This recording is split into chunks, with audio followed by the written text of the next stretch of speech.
réellement arrivé? J'ai déjà dit ce qui s'est réellement arrivé.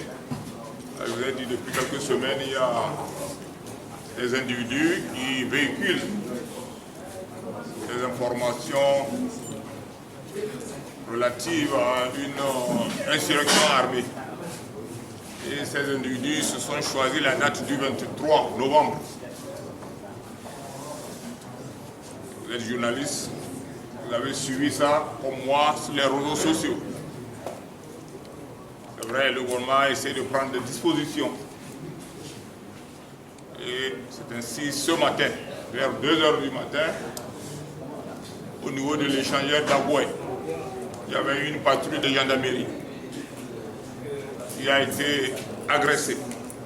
Les gendarmes ont été blessés, 3 ont été blessés, un poignardé, l'autre blessé à la tête avec une machette, le 3e poignardé au dos. Il y avait également au niveau de la Banque Atlantique, toujours à Guanivé, 2 gendarmes qui étaient de service devant la banque. Ces 2 gendarmes ont été agressés, leurs armements emportés. Non seulement ces individus se sont attaqués aux forces de l'ordre, mais ils se sont aussi attaqués aux biens de nos concitoyens. Les gens ont eu leurs voitures incendiées au niveau de l'échangeur. D'autres ont eu des voitures saccagées. Et au niveau de la station de service Étoile du Soir à Guanivé. Ils ont tenté de s'attaquer au commissariat de police. Ces gens ont été repoussés. Et les cocktails Molotov qu'ils ont jetés contre sont tombés sur la voiture d'un policier qui était dans la cour. Il y a eu un début d'incendie, heureusement ça a été maîtrisé. Au niveau de Sogodé, ces gens avaient comme objectif de s'en prendre non seulement aux biens de l'État, non seulement de bloquer la nationale numéro 1, mais également de s'attaquer aux stations-service. Au niveau de Sokodé, il y a la station Total, à côté du marché, où il y avait 2 gendarmes de service. Ces 2 gendarmes ont été agressés. Il y a un qui a été blessé par machette et son arme emportée. Donc, il y a presque une dizaine de véhicules saccagés, 5 gendarmes blessés et qui sont en train de suivre les soins. Le gouvernement tient à rassurer le peuple togolais. Il va assumer ses responsabilités pour assurer leur sécurité. Mais dire aussi à ces individus qui sont pour les meneurs connus de faire leur choix, de faire beaucoup attention. C'est-à-dire qu'il y a des gens qui sont derrière, qui les poussent, ils n'ont qu'à réfléchir par une fois avant de poser les actes.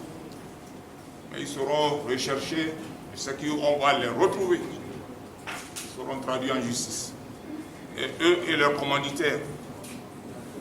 Donc, le gouvernement, j'ai dit tout à l'heure, va assumer ses responsabilités dans tous les sens. Les manifestations, lorsqu'elles sont régulières, elles seront encadrées.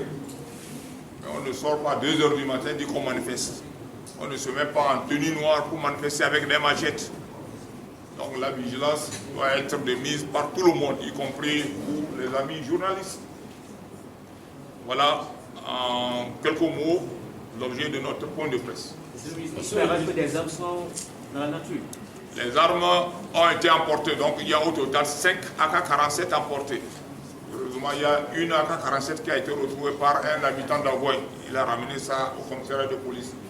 Donc actuellement, il y a 4 AK-47, une AK-47 de Sogodé et 3 de Lomé. Ils sont emportés par ces individus. Qu'est-ce qu'ils veulent en faire? Ils sont les seuls à le savoir. Et je leur dis de ne pas essayer. De ne pas essayer. Ils ne pourront pas s'en sortir. De ne pas essayer. Si j'ai un conseil à leur donner d'aller déposer ces armes quelque part et indiquer à un citoyen, ça peut militer dans leur sens. Sinon, ils ont cherché, ils vont trouver.